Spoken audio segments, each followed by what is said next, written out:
साथ बोल रहा हूँ, आप RTI डाल लीजिएगा डाक भवन में। कमलेश चंद्रा कमेटी की रिपोर्ट के लिए इस देश में सबसे पहला आंदोलन करने वाला, अमर अनशन करने वाला भारतीय ग्रामीण डाक कर्मचारी संघ, और 1 साल वित्त मंत्रालय में पड़ा रहा फाइल। फिर हमारे महासंघ ने निर्णय लिया और हमारी आंदोलन पूरे देश में राष्ट्रव्यापी आंदोलन श्री कमलेश चंद्रा जी की कमेटी की रिपोर्ट लागू कराने हेतु जून 2018 में शुरू हुआ। उसके 1 सप्ताह के बाद देश का कोई यूनियन जब देखा पूरे देश में इनका समर्थन हो रहा है, राष्ट्रव्यापी इनका आंदोलन को सहयोग किया जा रहा है, मीडिया पे आ रहा है, तब जाके अन्य संगठनों की लगती थी कि हमारा दुकान बंद हो जाएगा, तो वो लोग आए। हमारा आंदोलन था इस भाजपा सरकार के खिलाफ में। अभी जो वर्तमान सरकार है, माननीय प्रधानमंत्री श्री नरेंद्र मोदी जी की, उनकी सरकार थी, बहुमत की सरकार थी, आज भी है और कल भी थी, उस समय भी थी। और उस सरकार के खिलाफ में हमने जो आवाज था, आपका हक था, आपका अधिकार था, आपका जो पेट का सवाल था, आपका परिवार के भविष्य का जो सवाल था, जिससे आपको वंचित हो रहे थे, उसको ससमय लागू कराने के लिए हमने देश में आंदोलन खड़ा किया। 22 दिन आंदोलन खड़ा किया। आज 4 दिन का वेतन उन लोग का कट रहा है, हमारा तो 23 दिन का वेतन कटा था। तो इस बात की चर्चा या जवाब हमारे साथी अपने एक दूसरे साथी को नहीं दे पाते हैं, या सिस्टर यूनियन के लोग जो प्रोपेगेंडा फैलाते हैं उनको नहीं दे पाते हैं। संगठन में आप काम कर रहे हैं तो पूरी ईमानदारी और समर्पित भाव से किया जाना चाहिए। अभी हमारे एसपी साहब बहुत संगठन पर बहुत गुड बातें उन्होंने रखा। अगर जीवन के चरित्र में ढाल ले कोई नेतृत्व करता तो कोई संगठन को समस्या उस यूनिट को कहीं नहीं हो सकती है। मेरा ये चैलेंज है, दावा है, मैंने इसको अनुभव किया है। नेतृत्व क्या है? एक सेवा व्रत है, ये किसी साधन संसाधन यश और प्रतिष्ठा को हस्तगत करने का उपाय नहीं है। जीवन मरण हानि लाभ जस शब्दस विधिहार, वो तो ईश्वर के हाथ में, जिसको देना होगा वो आपको रजिस्टर्ड है, मिलेगा। काम कीजिए, सेवा भाव से काम कीजिए। आप इस देश में जन्म लिए हैं, इस देश का कर्ज है आपके ऊपर। आप सभी ये संकल्प के साथ जीना होगा कि भारत माँ का सुख गौरव प्राणों से हमको प्यारा है। इस संकल्प के साथ जिएगा तो आप और अपने समाज के प्रति सजग रहिएगा, समर्पित रहिएगा। ये 4 दिन का स्ट्राइक चला है, पूरे देश में 60% स्ट्राइक चला गया प्रोपेगेंडा करके, और 1:10 पर अर्धरात्रि में जो है इन्होंने स्ट्राइक को विड्रॉल कर लिया। कहीं से हमको पता चला, कोई उन्हीं का साथी बता रहा था कि इनके यहाँ शायद ईडी की छापा मारने वाली थी, क्योंकि ये तो 25 साल से सेक्रेटरी है, इनको तो 3 लाख चंदा आता है दिल्ली में। हम तो विदाउट पे चलने वाले लोग हैं। जितना दिन मैं बिहार सर्किल के मोतिहारी डिवीजन अपने से बाहर आता हूँ, हमको विदाउट पे चलते हैं, उतना दिन नो वर्क नो पे रहता है। अभी नो वर्क नो पे में है, हम लोग सेवा भाव से चलते हैं। तो ऐसा नेतृत्व, उसके साथ 2 लाख 1 लाख जितना भी मेंबर बन जाए, जितने साल रिकॉग्नाइज हिंदुस्तान के जीडीएस और वामपंथी विचारधारा के लोग रखेंगे, यही हर्ष होगा। हर बार सरकार, कोई भी सरकार, चुनी हुई सरकार अपने को बदनाम नहीं होनी चाहती है, उसके साथ वही डंडा हिंदी का दिखाएंगे, लोग भागेंगे। हमने 22 दिन का स्ट्राइक किया, हमको क्यों नहीं सरकार डंडा दिखाया? हमको क्यों नहीं हमको जो है चार्जशीट किया? हमारे लोगों को आज 30,000 लोग टर्मिनेट हुए हैं 4 रोज के अंदर में। पूरे हिंदुस्तान में कोई पूछने वाला नहीं है। ये रिकॉग्नाइज यूनियन का 1999 से जो जनरल सेक्रेटरी है SS महादेवैया, इन्होंने 13 तारीख को एक वीडियो जारी किया था, अभी भी नेट पर है, कि हिंदुस्तान के जीडीएस साथियों जिनके ऊपर टर्मिनेट लेटर इश्यू हो रहे हैं, उनको डरने की जरूरत नहीं है। नो वर्क नो पे का ये नियम है, और जो होगा सो हम देख ले जाएंगे। 1 माह के अंदर में आपको कोई टर्मिनेट नहीं कर सकता है। ये हड़ताल किसान आंदोलन की तरह चलेगी, इसलिए अपने आप को मानसिक रूप से तैयार कीजिए। ये उनकी जो है घोषणा थी और लोगों को मोटिवेट करने का था। नए यंग साथी जो हमारे आए हैं, जो रूल रेगुलेशन को नहीं पढ़े हैं, वेज स्ट्रक्चर को नहीं पढ़े हैं। आपको सभी में से कितने लोग हैं जो जीडीएस के वेज स्ट्रक्चर को को जानते हैं कि आपकी कार्य गणना क्या है, आप जिस संवर्ग में काम करते हैं, जिस कैडर में काम करते हैं, आपकी मजदूरी संरचना क्या है, ये प्राइमरी आपको नॉलेज होना चाहिए। अगर ये नॉलेज नहीं है तो आप एक बंधुआ मजदूर की तरह काम कर रहे हैं, अपने प्रति, अपने कार्य के प्रति, अपने अधिकार के प्रति सेंसिटिव नहीं है। और मैं दावा करता हूं ये वीडियो में जो है SS महादेवैया जी ने पूरे हिंदुस्तान के GDS जो नए यंगस्टर है उनको मोटिवेट किया, तुमको कुछ नहीं होगा, आप किसी वार्ड से अपने अधिकारी का आप जुड़े हुए हैं डिविजनल स्तर पर या जो है कि सब डिवीजन स्तर पर, उससे बाहर निकलिए, मोबाइल को स्विच ऑफ कीजिए और हड़ताल को सफल बनाइए, ज्यादा से ज्यादा बेहतर बनाइए।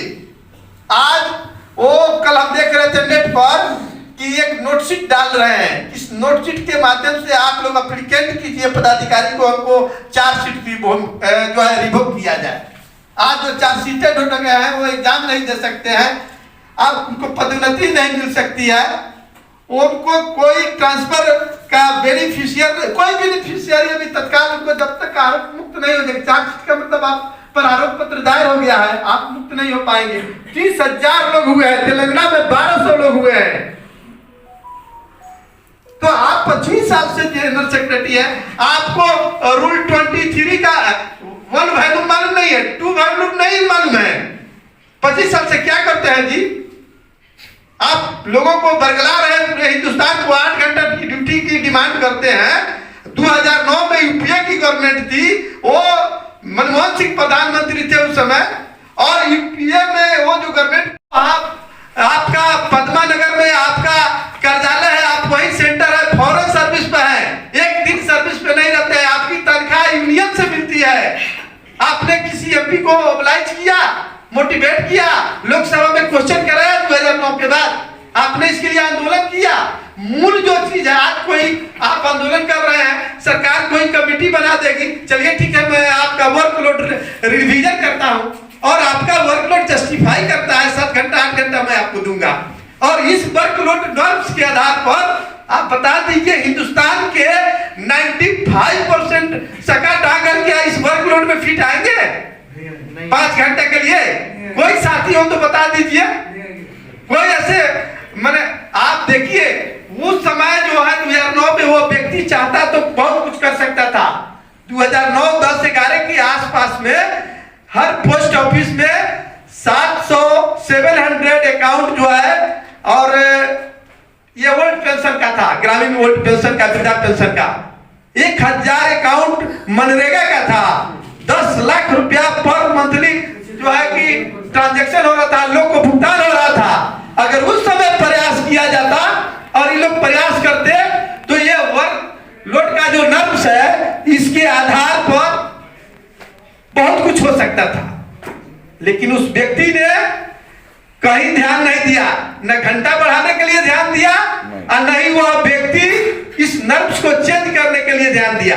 आज क्या है, आज सारे अकाउंट ऑनलाइन है, आप उपभोक्ता का अकाउंट खोल रहे हैं, सुकन्या RD SB वो IPP अकाउंट खुल रहा है, उसको आप टाई अप करेंगे और वो अपने घर बैठा आदमी चूंकि स्वभाव से उस जन्म स्वभाव से सुखमय जीवन जीना चाहता है, उसका सुख का जीवन होता है, स्वभाव होता है, वो वहीं से अपने मोबाइल ऐप से अपने सुकन्या में पैसा जमा कर लेगा, SB का ट्रांजेक्शन कर लेगा, RD में जमा कर लेगा, आपके पास कोई नहीं आएगा, आपके पास नहीं आएगा कि ब्रांच पोस्ट ऑफिस में भी ट्रांजैक्शन नहीं होगा, ट्रांजैक्शन नहीं तो वर्कलोड गिरते चला जाएगा। आप क्या करेंगे?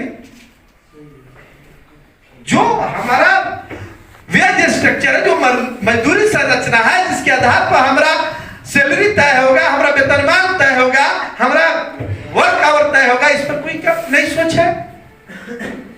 आज हिंदुस्तान का सबसे बड़ा जो मान्यता प्राप्त वामपंथी यूनियन का वो चलाने वाले जो महाधूर्त है, उनके तक आवाज विरोध का नहीं पहुंच रहा है। हमारा हिंदुस्तान का GDS भाई अपने आप को वहां ठगा महसूस कर रहे हैं, वो कान खोल कर सुन ले, जब तक व्यवस्था को परिवर्तन में नहीं लाइएगा।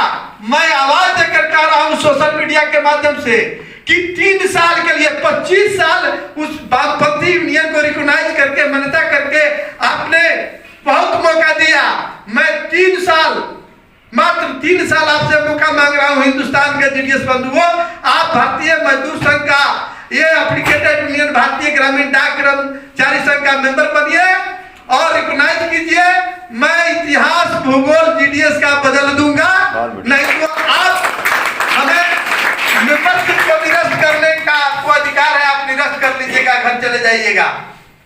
बीएमएस कभी चंदा के लिए और मेंबर बढ़ाने के लिए दुकान नहीं चलाता है। इस देश में आपके विचारधारा को कुचलने के लिए, दबाने के लिए बहुत तरह की प्रोपेगेंडा कायम करता है। कहता है कि ये कभी इस गवर्नमेंट जो वर्तमान में बीजेपी सरकार है इसके खिलाफ नहीं जा सकती है। आप जवाब दीजिए।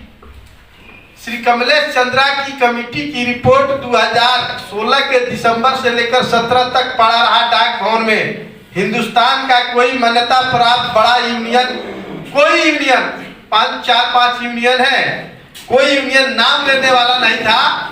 तो भारतीय डाक कर्मचारी महासंघ के सेक्रेटरी जनरल हमारे गुरु श्री संतोष कुमार सिंह जी ने तत्कालीन हमारे जनरल सेक्रेटरी श्री सुगंधी कुमार मिश्रा जी को आमरण अनशन पर डाक भवन पर बैठाए और अगले दिन सेक्रेटरी पोस्ट, इतिहास में पहला बार भारतीय स्वतंत्रता इतिहास का पहला एक घटना है देश आजाद होने के बाद कि डाक विभाग का शीर्ष पद जो सचिव होते हैं, माननीय सचिव महोदय तत्कालीन श्री नंदा साहब ने जूस पिलाकर अनशन तुड़वाई। अगले दिन फाइल वित्त मंत्रालय को चला गया। सरकार तो भाजपा की थी, हमारे महामंत्री आमरण अनशन पर बैठे थे। साधारण बात नहीं है आमरण अनशन का नोटिस और धरना पर बैठना। उसके बाद 1 साल फाइल पड़ा रहा। कोई हिंदुस्तान का मान्यता प्राप्त यूनियन, आप लोग वीडियो कर लीजिएगा, देश में सोशल मीडिया में कहीं डाल लीजिएगा, मैं बोल रहा हूं इसको कर लीजिए। ऑन